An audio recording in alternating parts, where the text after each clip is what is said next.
Lapse the steering wheel here. Give me the steering wheel. Hey, steering wheel. Somebody tell him to give it to him. Come on. Whoa. Your leg, my please. Your leg hip. How the f*** is this possible? I'm driving like a grandma. Get that, Ralph? Did you hear me? From the radio. The rest of the race. Ralph, acknowledge. Now, come on, close him down and kill him. We've got a lunatic on the track down the interstate. I am so annoyed. Hello and welcome back inside the Park for May for podcast 890. Is that even possible? I think it is. This is Todd. No, Todd, not now. AKA Negative Camera. You know what we're going to do. There was the Canadian Grand Prix, and you know how we do this. We watch one, then we talk about it. Then we watch one, then we talk about it. Come on, Todd. That's exactly what we do on race reviews, of course. But before I review a race, I have to find an actual race car driver, an actual person who works in the world of motorsport, the sporting manager of the Aston Martin Heart of Racing team. You know him. You love him. Wrecked from out of the wasteland. He's bad. He's beautiful. He's crazy. It's... Hello, everybody. This is Paul Charles, the International. It is Paul Wastegate Charsley. Wastegate, nice. Yeah. Oh, I love that. A little turbo talk there, huh? Yeah. Sound good walking down the street. Yeah, Paul Although some people Wastegate may think Charsley. it's something else, but yeah. They probably would. Yeah. But Paul, I happen to know for all of our listeners out there that you are mere hours away from boarding a plane and heading to the 24 hours of Le Mans. Yes. Yes. How exciting is that, huh? The GT3 Vantage. Yep. Looking good.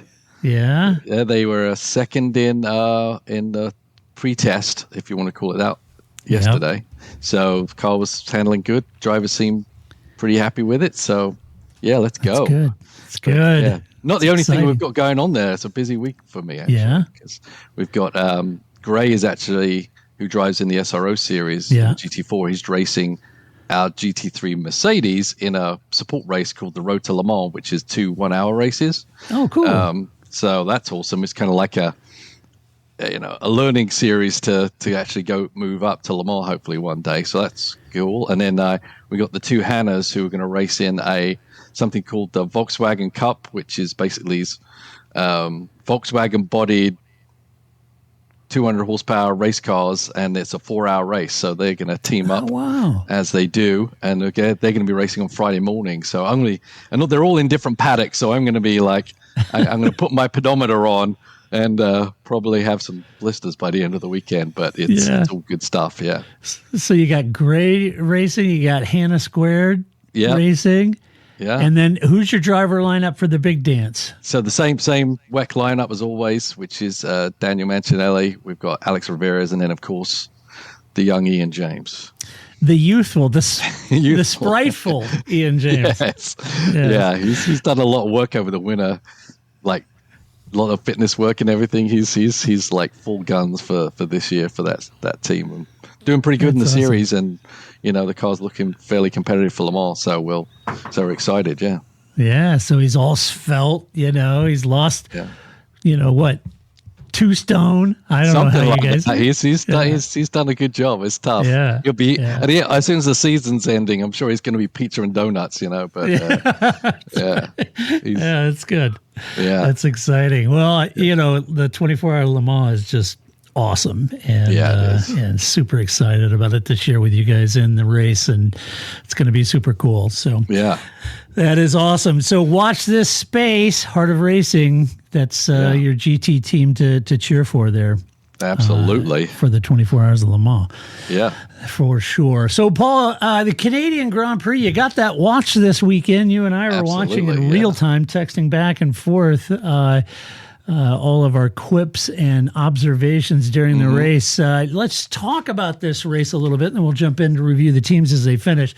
So it's an old school track, Paul, and it's produced a lot of great races. You've been there. You know that track. You like that I've been track. there. I know them. Yeah. You've been there. You've been there. You've been with Got pictures. Yeah. Nod, wink, wink.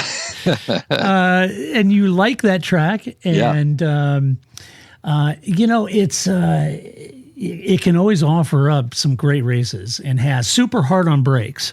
And a really fun race to watch typically, and it's always incredibly well supported by all of the Canadian fans who love the race, and no less this year with 350,000 in aggregate over the weekend. So a great race. But which parts of this track are particularly challenging?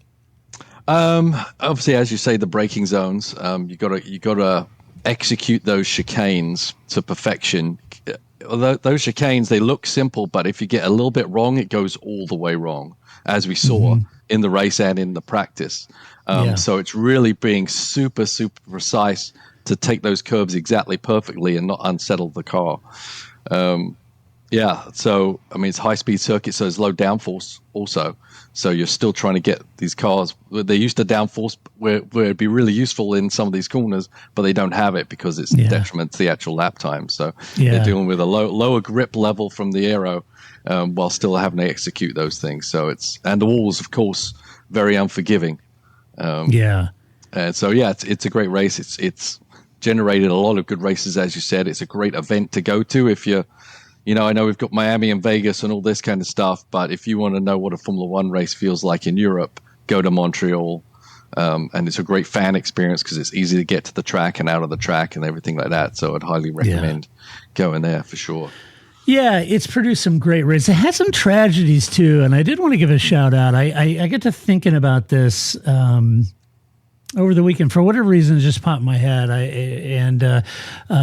And we don't ever talk about it on the podcast, or I don't see many news articles since 2013 when it happened. But a shout out to the friends and family and friends of Mark Robinson, who was a marshal there, who tragically was killed in 2013 after the race, in incredibly tragic circumstances, and you feel for that, Paul. And the marshals, it's a thankless job, and they're sacrificing their time and efforts and trying to help, and then when you see one get injured or worse, in the case of Mark Robinson, it's just brutal.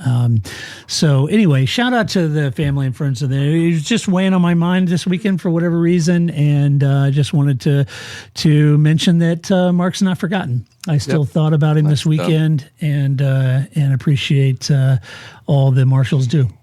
Yeah, they're an amazing bunch. Amazing. Yeah, bunch. they really are. Yeah. I know there was several issues this year from the track perspective. The muddy parking lots, not enough parking, fans being turned away on Friday and Saturday. Friday, I believe it was, the police, there was a miscommunication. They were telling fans that FP1 and 2 were canceled, and they weren't, and it created a lot of... I didn't even hear that, Yeah, apparently it created a lot of issues, and there was some water coming into the hospitality areas for the teams, and I think there was... got a bit of a bloody nose this weekend, and it's uncharacteristic of this race, if I'm honest. And so Stefano Domenicali was apologizing to the teams and those kind of things for the things that went wrong. This race is secured for a long time, but I think F1 will be putting some pressure on the race promoters to up their game in some of these infrastructure and facility situations that they ran into. Right. Obviously, you're caught out by the rain a little bit, but there's no excuse for that. And as F1 has grown, I think some circuits aren't ready for it to some degree. The amount of people that they have to start moving around and keeping safe and getting them to where they need to go. Yeah, I think you're right. They had 350,000 people there this weekend over the entirety of the weekend, and it's a lot of people. And then you add inclement weather and the challenges, and everything's wet, and it makes things more difficult. Yeah, I remember where I was there when Alesi won his only Grand Prix. Yeah, and I can't remember what year it was. And we were sitting, me and my friend John Rutherford, we were literally sat there for hours at turn one because we didn't, too cheap to buy seats, like up against the fence with just rain, just anything we could put on top of us, just sat there. But luckily it was worth it because it was a pretty historic race, actually, and certainly for Alesi to finally win a Grand Prix, that was cool. Yeah, very cool. Yeah. Very cool. The race was a wet, dry race. Started in the wet, dried out, then it got wet again, then it dried out. And they had a tremendous amount of strategy, right? This is a real migraine for the strategy makers in each of the teams. It certainly spices up the race. It's very difficult for the drivers, very difficult for the strategy team, very difficult for the mechanics with the pit stops. It adds a layer of complexity and really does spice up a race when you get a lot of this going on. They had the day off at Monaco, right? They did, yeah, right, yeah. They were sipping their martinis after half the race. Yeah. Well, that's all we got. Yeah, just stay out there. Yeah, they were half asleep in the garage in Monaco. An amazing tie for pole position too, with George and Max on 112 dead for pole. That's only happened one other time in 1997 with Jacques Villeneuve, Schumacher, and Heinz-Held Frentzen back in '97. So, rarefied air to tie.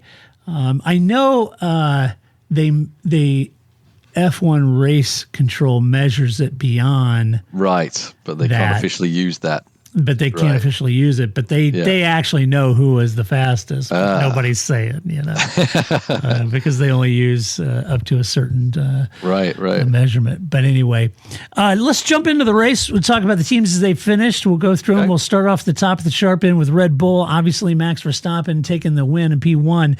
Sergio Perez at DNF. We'll start with Max. Max ran second for the first part of the race, 20 laps or so, Paul, chasing George for the lead. Lost the spot to Lando Norris at that point.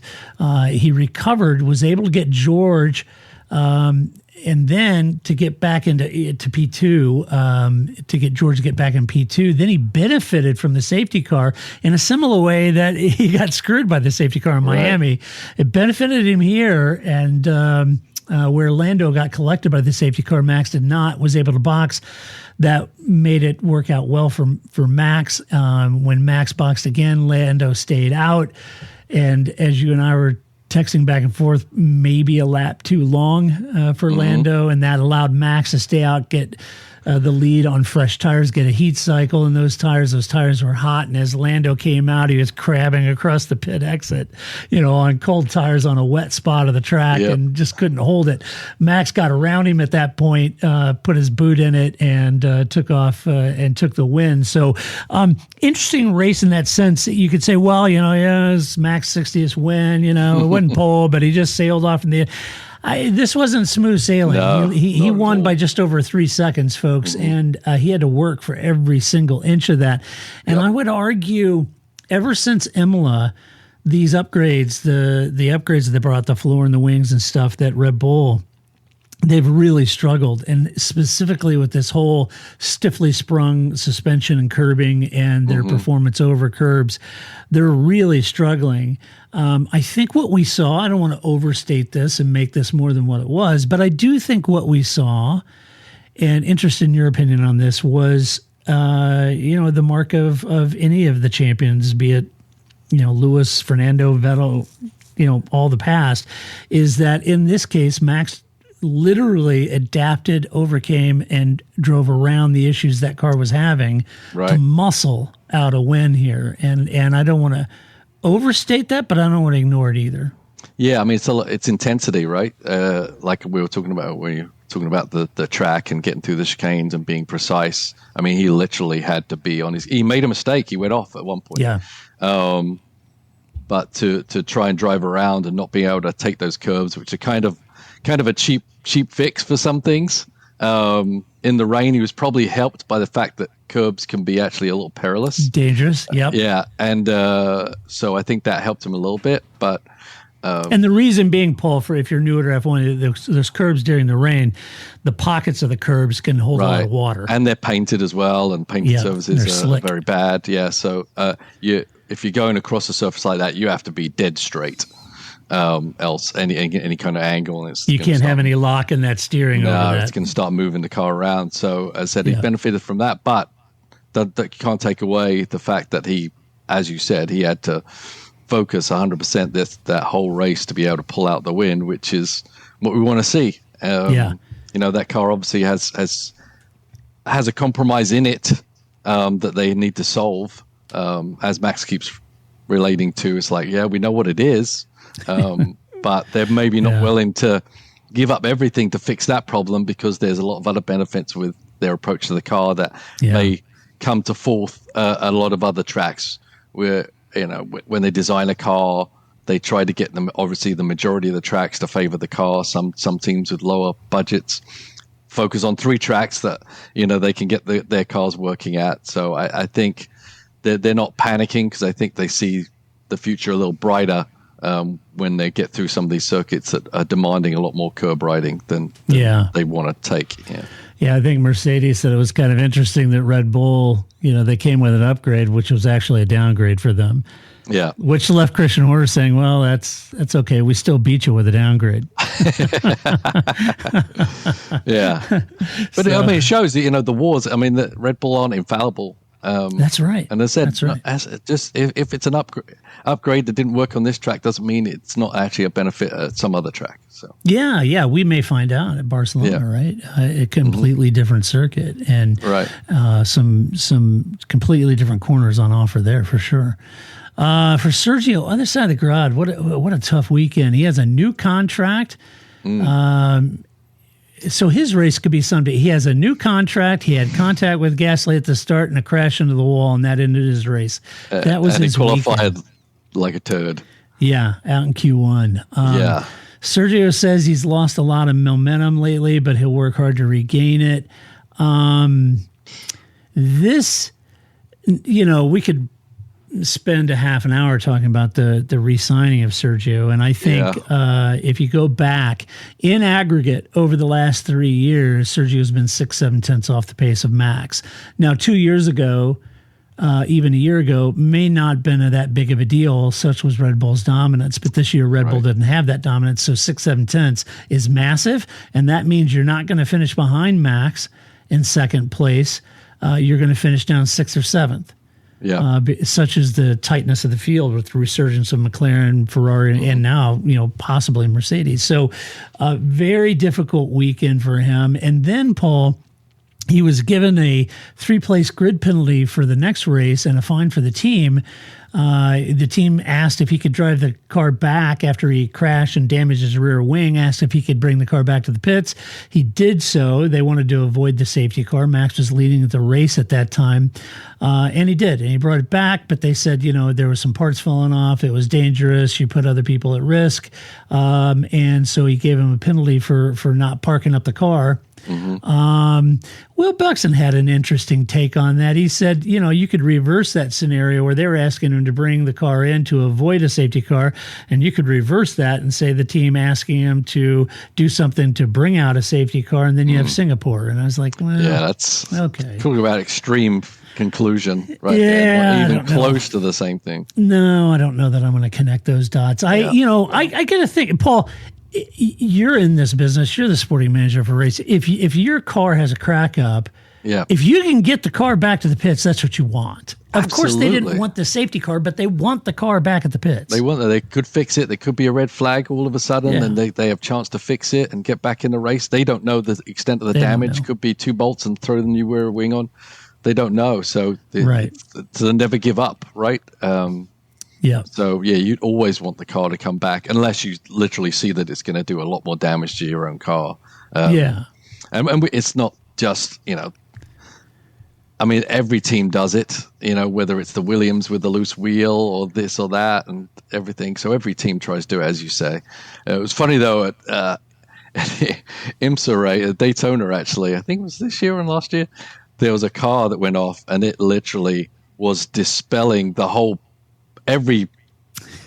car was disintegrating before our eyes. and then we're hearing Bo Barfield, who's the chief guy up there in race controls, going, there's a lot of orange overlaps. Please pull it off and we'll get you right back to the paddock so you can fix your car. And this car is just driving at 5 miles an hour and just disintegrating. The extremes from Formula One to endurance racing. This guy's look like Alonso with 2 wheels. Yeah.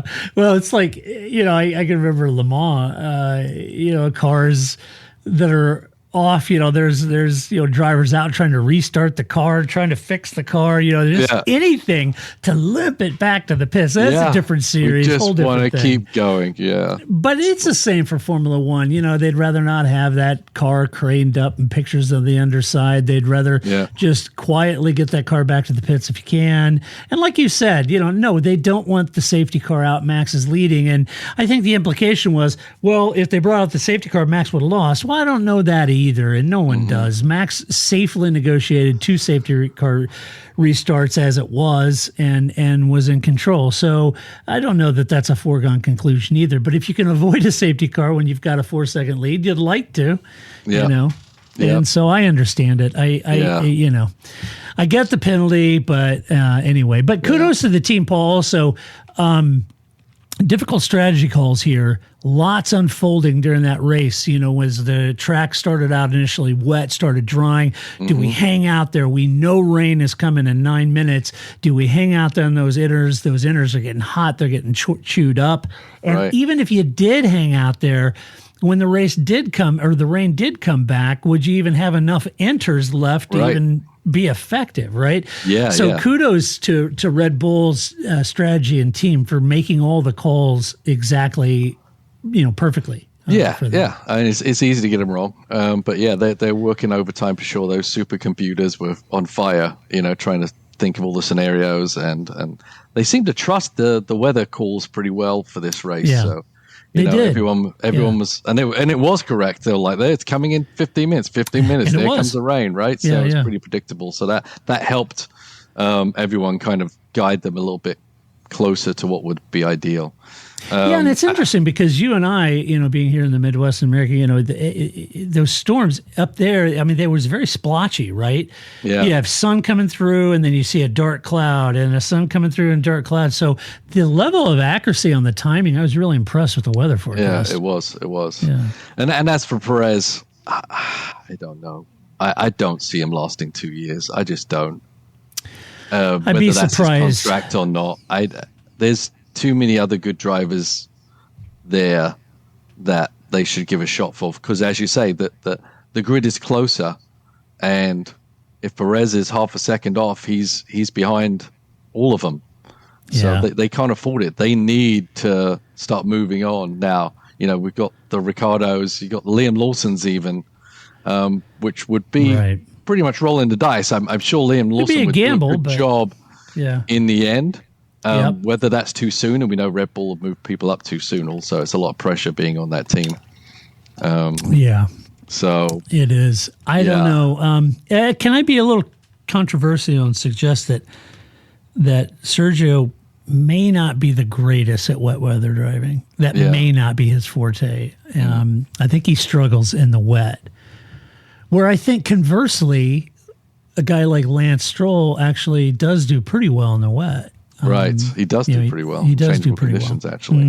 Yeah, he does. So it's not everybody's forte, right, Paul? Right. I'm sure you've known drivers in your past that are fantastic in the wet, and other drivers just never can get on top of the wet. Absolutely. Yeah. The level of comfort, how the car behaves. In the rain, you nearly have to take risks every corner that you don't feel like you're taking when you're in the dry. But I would imagine, because it's like even, when we're on road cars, but your confidence level, whole different thing in the wet, that you're going to the turn and you've got confidence that car's going to stick. In the wet, you don't have that confidence. Yeah, it's tough because there's not that build up of adhesion. Yeah. That's the hardest thing, like braking points and get that initial turn in. Like when you got adhesion, you can, even if the car's about to slip or about to lock up or about to understeer, you can feel it before it happens. But in the rain, you're a little more disconnected with the surface, so it's a little harder to judge it. So that's why some people are comfortable with not having that feeling, so they don't get to that edge, so to speak, or leap over the edge. Yeah, you're right. It's that one moment that you can start to feel that adhesion leave, Right. Or it's just starting to, and you can back off a little bit. In the rain, it just, boom, it's gone. Yeah. And there's no notice. There's no feeling for that. It's just all of a sudden you're spun. Right. Or you're hydroplaning or whatever it might be.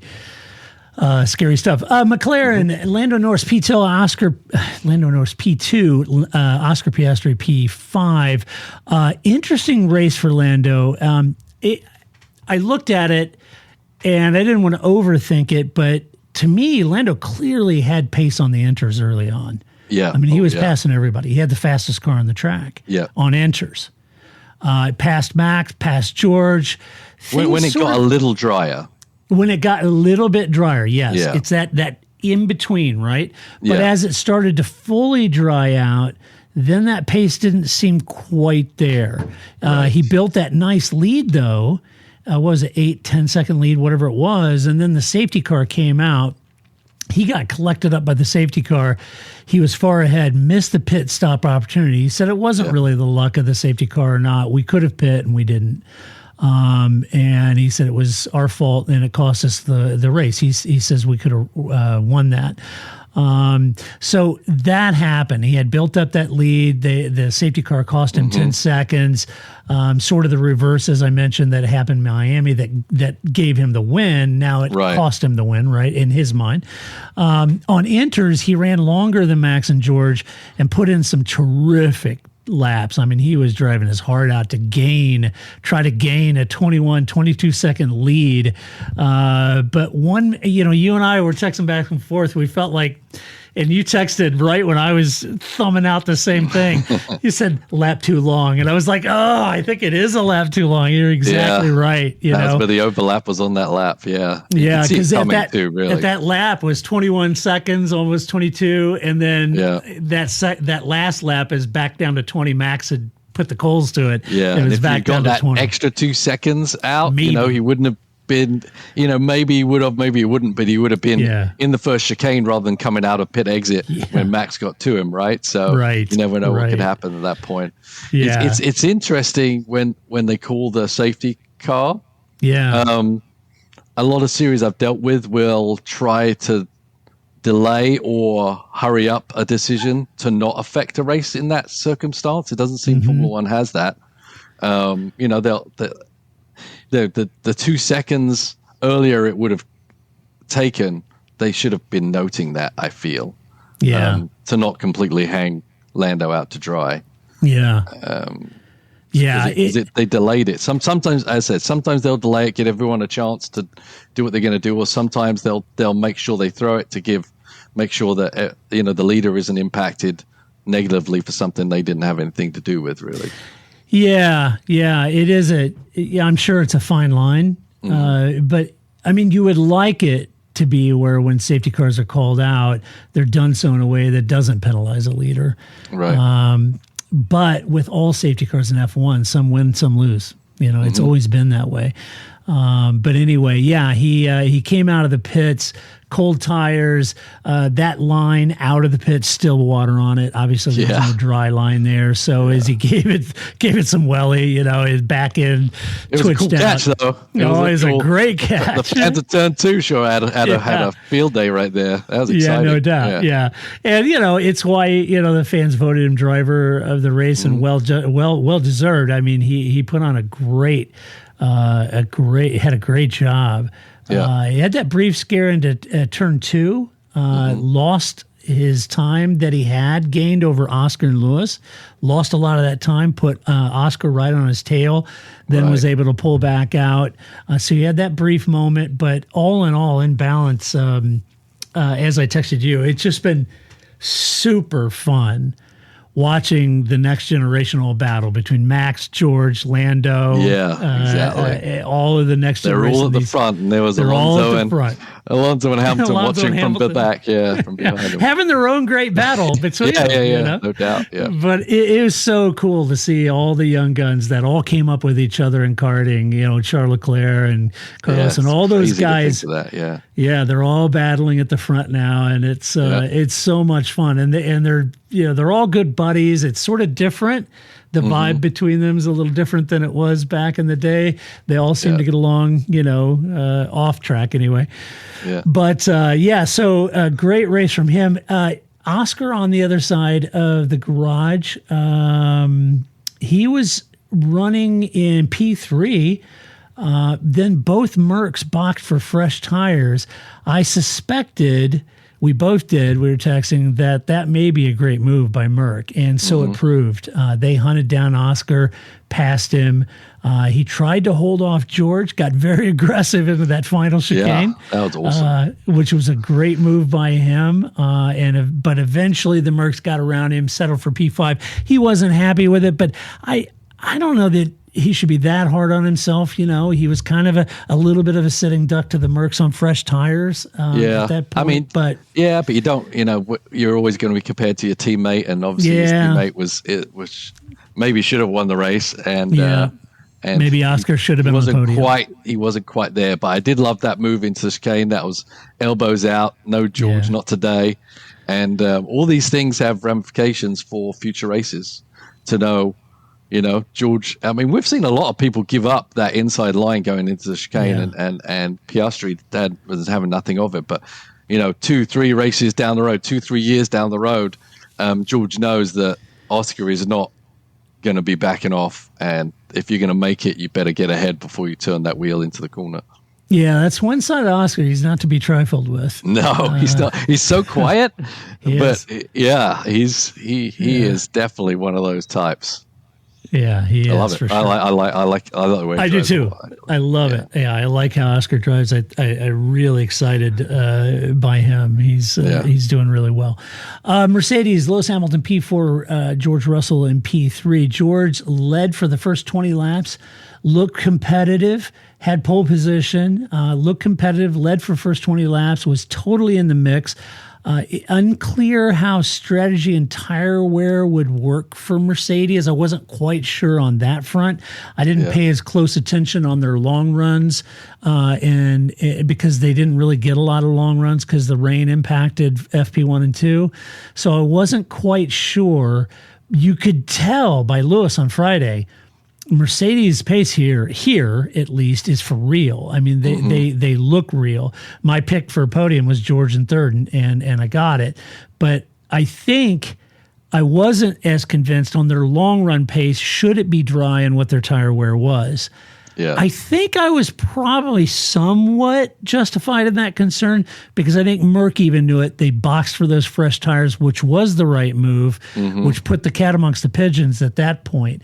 But George got past my Max and Lando, had a couple unforced errors that he was not happy with himself, prompting Toto to come on and say, "Focus, George, focus." And it was interesting because on the Sky broadcast, I was a little surprised. Crofty said, is it just that George, when he's under pressure, he just makes too many errors? I thought, ooh, I've never heard him say that about Leclerc. And you could argue that Leclerc's had his fair share of unforced errors. Definitely Leclerc has, I think, it's an opportunity loss for George. He knows it. Yeah. The fight with Piastri into that corner that he wasn't going to win, cost him a position on the exit. 2. And a couple of other mistakes he made. I think overall out of the top 5 drivers, he lost the most time due to a mistake of his own doing. And you can't get that time back. It's judgment calls. Obviously, we don't get them all right all the time, but it was a bit of a rough race for him in that respect. Ragged. Because, and I don't know if it's exemplified before because they're finally competitive again and he's trying to make it work, but he had the car under him to win the race. He absolutely did, and those errors put him out of contention to fight with Max and Lando, unfortunately for him.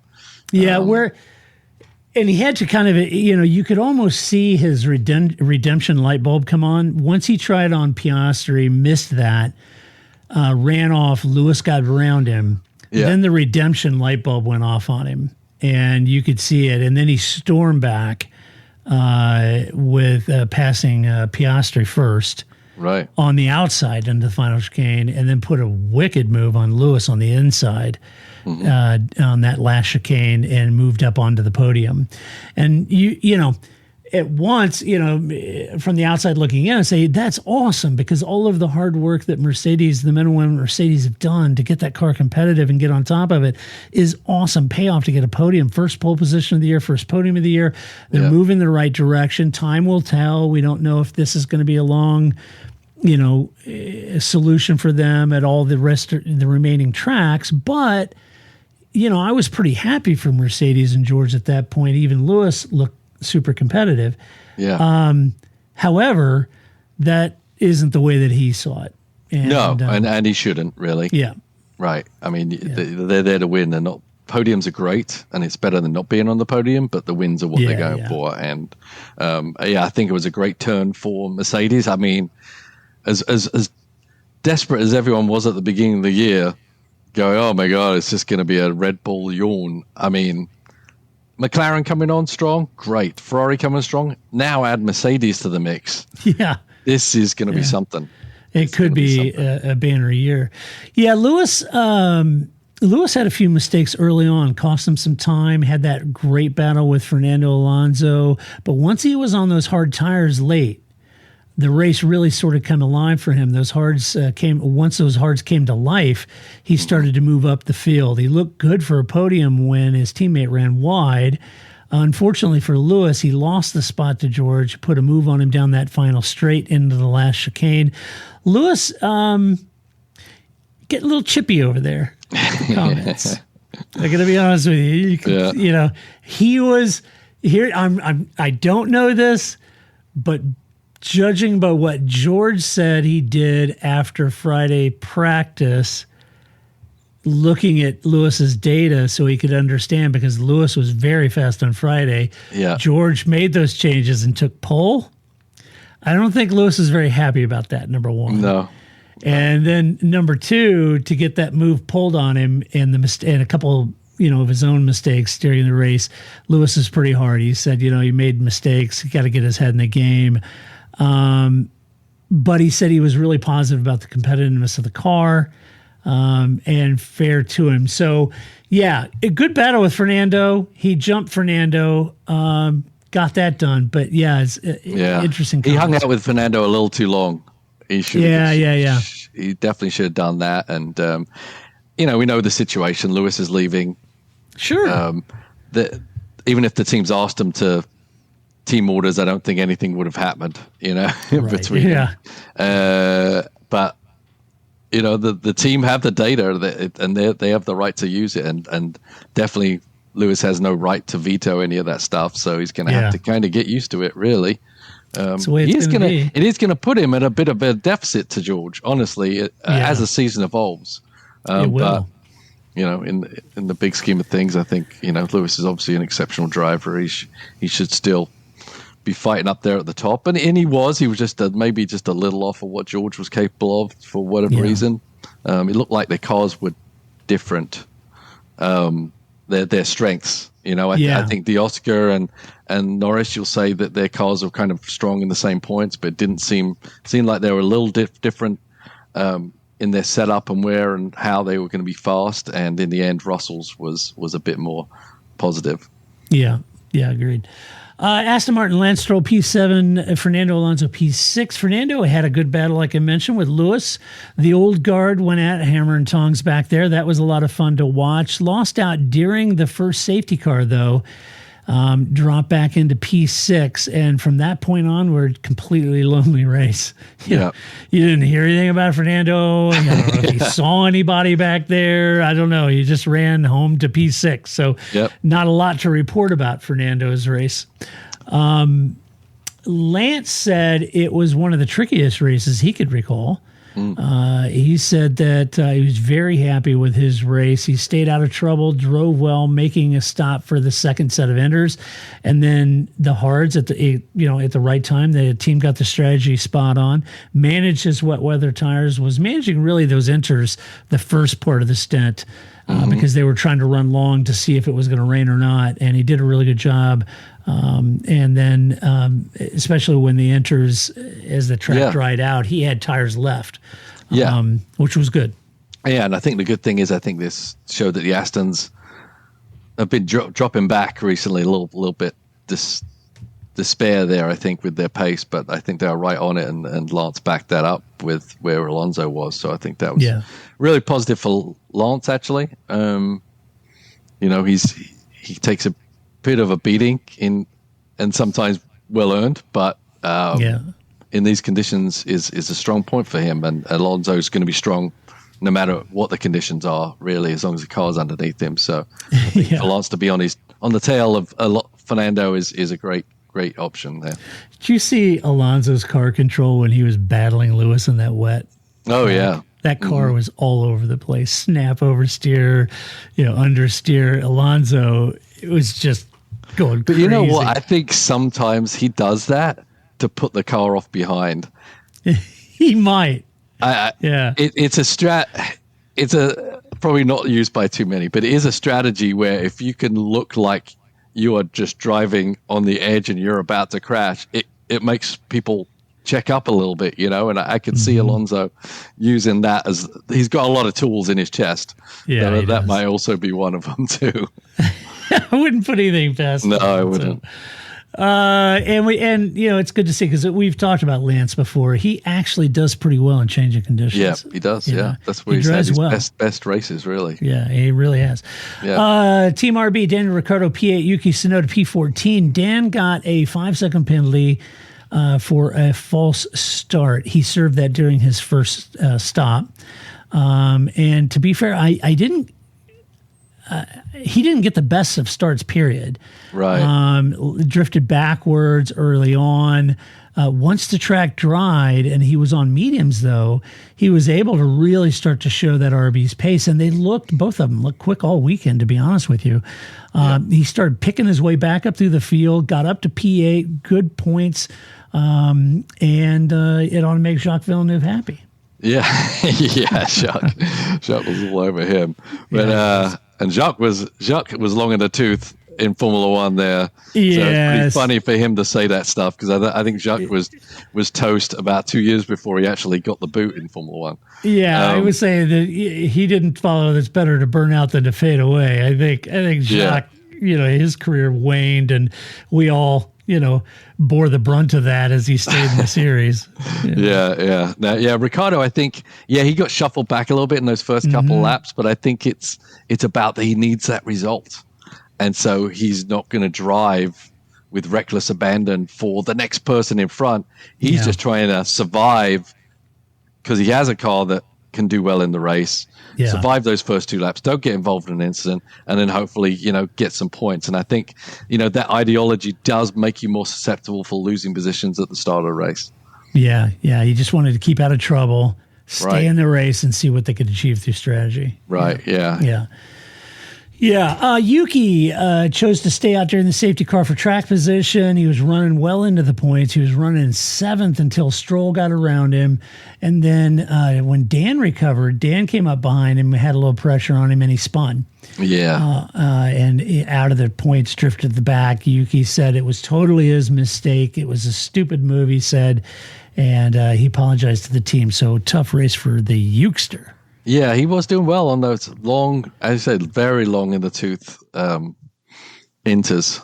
He was actually holding the pace pretty well, but ultimately the pressure, he had a lot of cars steamrolling behind him, and he just lost it. But he got a new contract. Yep. And people are just, it's like he's the second coming right now. I know. Somehow. I know. But, he's better than he was, but I'm not sure he's as good as people. It's kind of how I read it too. I was like, "Oh, he's the driver of the year." So I was like, "Whoa, wait a minute." Yeah. He's improved, and that's awesome. I'm excited. Yeah, his attitude's improved, at least outwardly. Outwardly, I'm excited for him, but I don't know. What do we need to start building statues? Yeah, I still want to see Liam Lawson get another go. Me too. This year is out, because as one of the interviews I saw with him is like, all they have to compare is to what I did last year.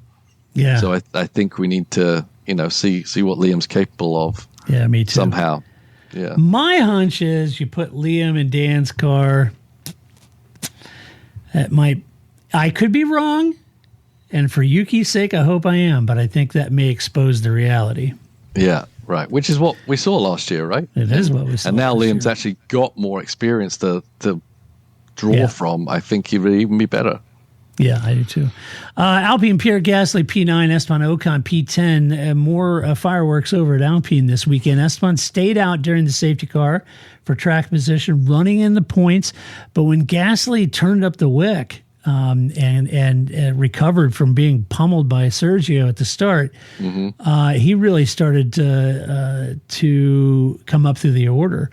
And so when he got up there, he had serious pace, but come to find out, Esteban was struggling with a power unit issue. And so as Gasly came up behind him, the team reversed the order to allow Gasly to go through it. First, Esteban didn't want to, but the team was insistent.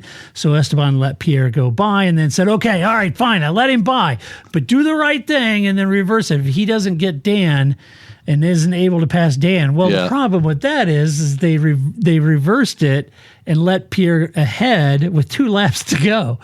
And Esteban was nursing an engine issue. And so even though Pierre wasn't able to get by Dan, he couldn't make ground on Dan. Yeah. Esteban asked to reverse back the order. But the problem by then, Paul, was that Hülkenberg was all over the back of Esteban. So for them to try to reverse thing, Hülkenberg could have passed both of them. Yeah, be a nightmare, right? Some 2 cars scoring points to 0 points. Yeah. Right. Team did the right decision, and it's not the driver is not the defining decision maker. You know, the drivers are driving for the team, and you do everything you can to help the driver and keep them positive and keep them at their best. But in the end, constructors' points are massive in Formula One, and the team has to do everything it can to get them because not every week they're available, right? Especially if you're an Alpine, yes. Yeah, especially if you're an Alpine. Pierre got clubbed by Sergio at the start, had some damage. He really came alive, though, on that last set of tires, clawed his way back up to 10th. Then Yuki spun, inherited 9th. Once Esteban moved out of the way, he moved up and was trying to go have a run for Dan. Couldn't get around Dan, but it was a dual points finish for the team. Arguably, yes, dual points, but there was a lot of attrition ahead of him. So, take that for what it's worth. Ferrari. Yeah. Threw up in my mouth a little bit there. Okay, where are we at? Haas. Nico Hülkenberg, P11, Kevin Magnussen, P12. Haas pulled a gamble at the start, put on full wet tires while everyone else was on inters, and it worked a treat, Paul. Yeah, it did. Yeah, Kevin Magnussen went from 14th to 4th in a lap or two. They were just scything through the field. Both of them went all the way up, and it was great fun. They were setting laps that were 1 to 2 seconds quicker than all the enters around it. It was hilarious. A lot of fun to watch. Both Haas's just passing everybody. It was wonderful. There was no doubt, though, that there was going to be a crossover period when the wets became ineffective and the enters really came on song. And you and I were texting. You were like, boom. Wets are dead, and you were like, okay, so they should dive in now, and they were a little later than when you called it, unfortunately. And then when they did box Kevin, unfortunately, it was a long stop. They weren't ready. Oh, yeah, that was brutal. So all that gain, how does that happen? Gambling, go up to 4th, box for enters. You're going to drop down to hopefully 10th or something, and maybe gain some track position. But that killed it. Big mistake by the team not being ready. Yeah. They actually made 2 really big errors. The pit stop was one. The second one was pitting for the new inters, the second set of inters. Yeah. When, we saw Yuki stay out. Yep. But actually, the Haas guys had the newest set of inters out there. If there was anyone that should have stayed out and not pitted during the other yellow, it should have been them and get that track position back. And they didn't. They pitted and they kind of followed where everyone else went. And I mean, they were only 11th, 12th in the race. I think easily they could have scored points without those 2 errors. Yeah. And Nico, he stayed out ultimately. That paid the price because he was out on the wets. But don't you think he was being he was actually helping Kevin at that point. He by that was, point. I think. I think the good thing is these guys work together, and so I think he was holding up the whole field so that Kevin could make up all that gap he lost in that crappy pit stop. But yeah, I kind of feel like that's what they're doing. You know, then they tried putting Kevin on softs well ahead of everyone else. That didn't really work out. It's a shame because I think you're right, Paul. I think they had the fresher enters, and had they gone long, that may have paid dividends and got them into the points. I really think it would have. Yeah. It's a good point. But anyway, it was fun to watch. Yeah, it was. Kick Sauber in the nuts? No. Kick Sauber in the shin. There you go. Valtteri Bottas. Bottas. P13. Joe going to P15. Not a lot to talk about here. Very familiar territory where they finished for Sauber, even though they started both cars in the pit lane. They said, look, qualifying didn't really go that well. We're going to change our car for a wet setup. And that's what they did. They started from the pit lane. Unfortunately, the wet setup didn't really work that well still either. Slow. It didn't pay any dividends. Bottas was one of the first to change the slicks, got hit by Carlos Sainz. That was a recurring theme for this race. And Joe said he didn't feel too confident in the car. It's a very lonely race for him, very challenging weekend for the team. Joe had a terrible weekend altogether. He did have a bad weekend. Valtteri spun. So, bad weekend for Kick Sauber. Kick Sauber while they're down. Yeah.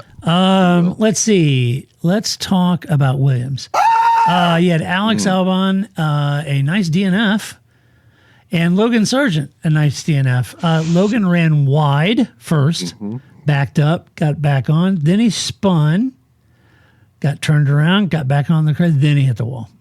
So try until you crash. Finally, and that's what he did. I got to be honest with you. I don't know if he's going to see the end of this season. I don't see it. I think we're going to make it to the break, and maybe Liam Lawson can find a spot there in the interim or something.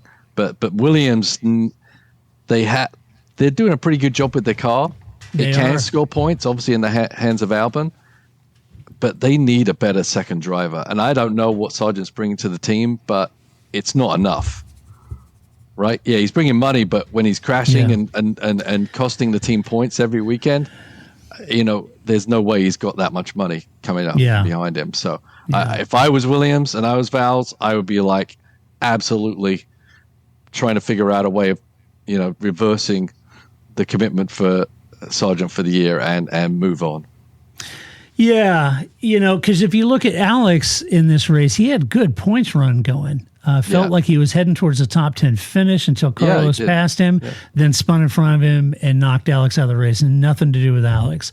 Right. It's a shame because he had a terrific two-car pass that I thought was awesome against Ricciardo and Ocon. Was looking very good all day. I think to your point, Paul, and I think James Vowles released a video that I saw earlier this morning later that day. But and James said, there's some things to take away from this. We're very positive about the upgrades that we brought. And the car was fast in Monaco, and it was fast here in Canada, two radically different circuits. So we take the positives from that. Yeah. And I think you're right, Paul. I think the team are making good progress now. I know they had the hiccup. They didn't have any spare parts for 2 or 3 races but that was kind of a Logan Sargent situation where he had to take the damaged chassis from Alex and that whole thing, that was weird. Yeah. But the upgrades do seem to work, and I think Alex would prove it given where he was running before Carlos hit him. But to your point, there's a lot left on the table with Logan. Yeah. Then finally we get down to Ferrari.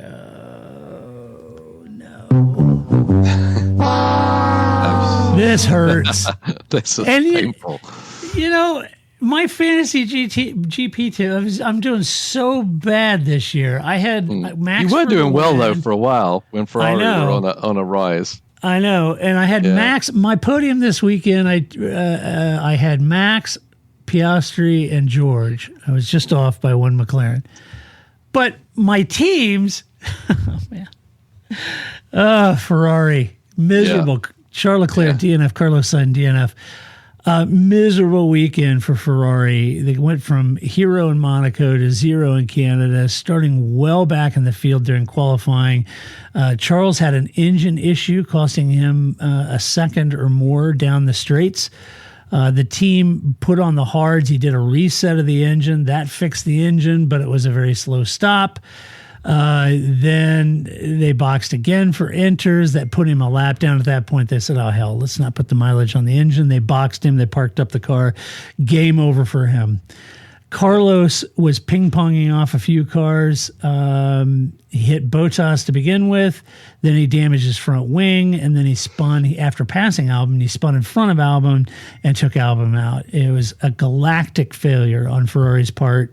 The whole team. Yeah, the whole team. They never looked on song all weekend long. It's such a shame. Because coming out of Monaco, you're thinking, whoa, Ferrari's in it. Ferrari is in it, and they're only 24 points behind Red Bull in the constructors. This is awesome. Boom.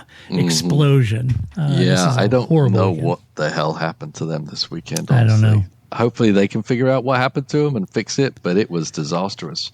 Disastrous the whole weekend. Pace, obviously the technical issue with Leclerc, and then, the driving mistake by Sainz. I mean, the whole team is responsible for a really crappy weekend, and they can't have too many of these.